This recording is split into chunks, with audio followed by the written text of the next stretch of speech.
Ever wondered why some people hear strange hums? Let's uncover the mystery of Earth's weirdest sounds. Alright, science enthusiasts, buckle up. Picture this, you're chilling at home and suddenly you hear a low, droning hum. No, it's not your neighbor's bad taste in music, it's the hum. The hum is a mysterious, low-frequency noise reported worldwide. Scientists are still scratching their heads about this one.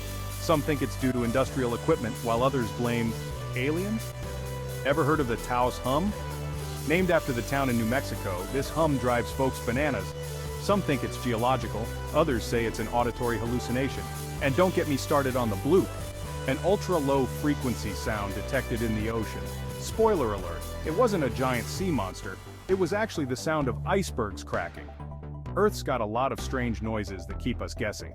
Whether it's the hum, Taos hum, or the bloop, one thing's for sure, planet Earth has a soundtrack we still can't fully understand. Stay curious.